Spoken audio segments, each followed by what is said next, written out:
should do. Okay? There is some stuff in there about standing against the IRS. And I'll tell you, the reason I put something in there about standing against the IRS, because I'm a 20-year veteran of law enforcement, and I believe that your local government should actually fight the real criminals. Okay?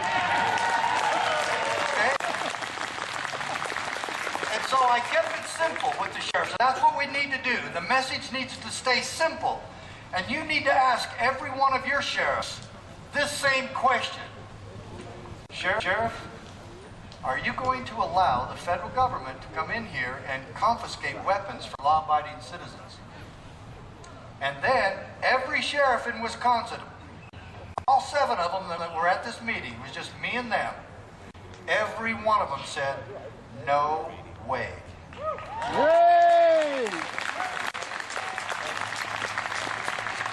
So there, we start there, but we also start at another place, and I have to tell you where I started.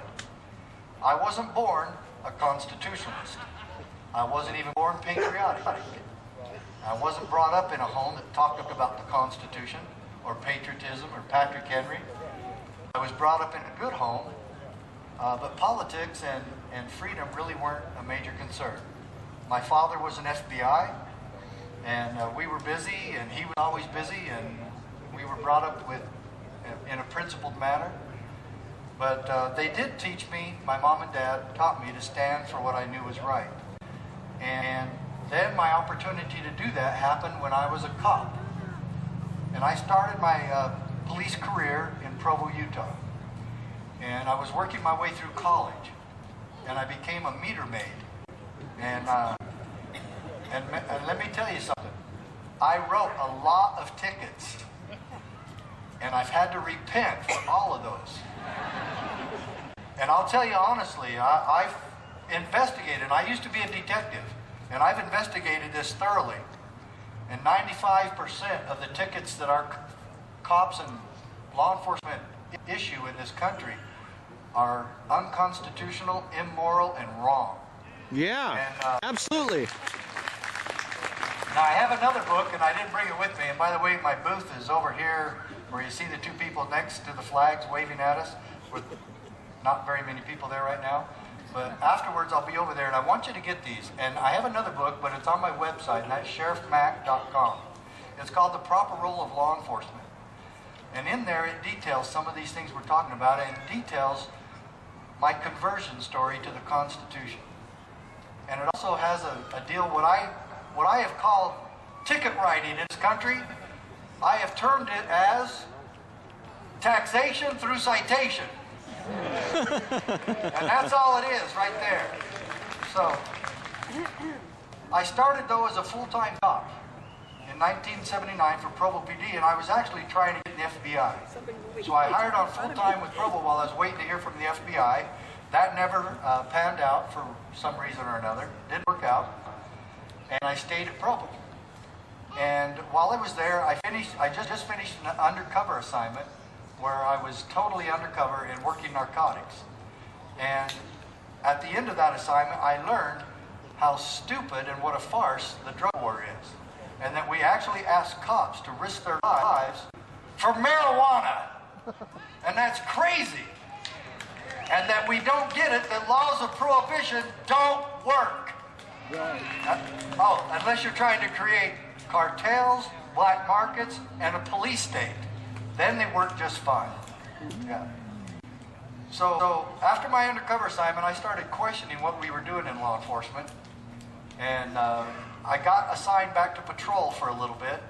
And I'm writing tickets because that's what cops are supposed to do, I thought. And then the epiphany occurs to me. And I'm writing this lady a ticket who just went through a stop sign right in front of me. And what I decided is, while I'm writing this lady a ticket, is that the one who was really breaking the law was me. And I didn't want to be that guy anymore. And so I decided I was going to start over. Completely start over.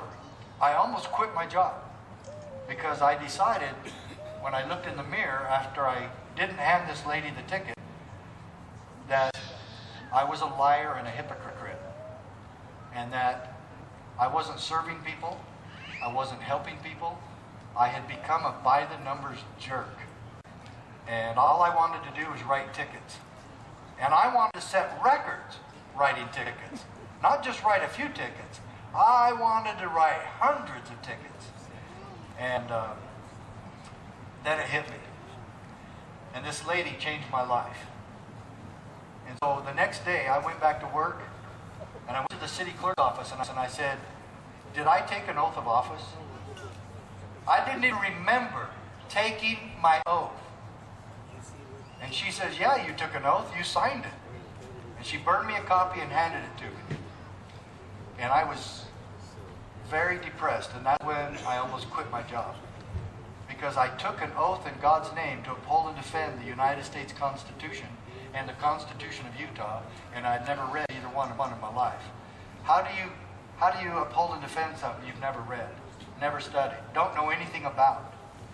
And so I almost quit my job, but then I thought, well, if I quit my job, my wife's going to ask me a real important question. Why did you do that? And I said, well, I'm a liar and a hypocrite. And she goes, well, let me get this straight. Oh, okay. You want to quit your job because you're a liar and a hypocrite? I said, yeah, that's it. And she goes, you couldn't just quit being a liar and a hypocrite and keep your job? And I said, man, that's a good idea. You see how you ladies are? You win the argument so easily. Yeah, good job. Now, so I decided that I was going to completely start over and start studying the Constitution. So I got the World Book Encyclopedia and kept it in my patrol car, and anytime I wasn't on another call, I was reading the Constitution, especially the Bill of Rights. And you know which one? I mean, I stole a Constitution from one of the people. Well, actually, I traded him. I gave him my little booklet, The Victory for State Sovereignty, which details my case that I won at the United States Supreme Court against the Clinton administration on the issue of state sovereignty. Okay, you can get it over there at the table. Now, as I was looking through and reading the Bill of Rights, about the third time reading it through, I wanted to start memorizing the Bill of Rights. And you know what really hit me the hardest? Remember what I was, a free and tax-free society.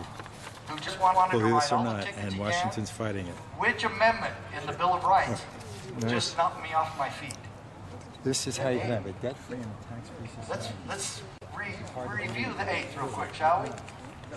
Excessive bail shall not be required, nor excessive fines imposed, nor cruel and unusual punishment inflicted.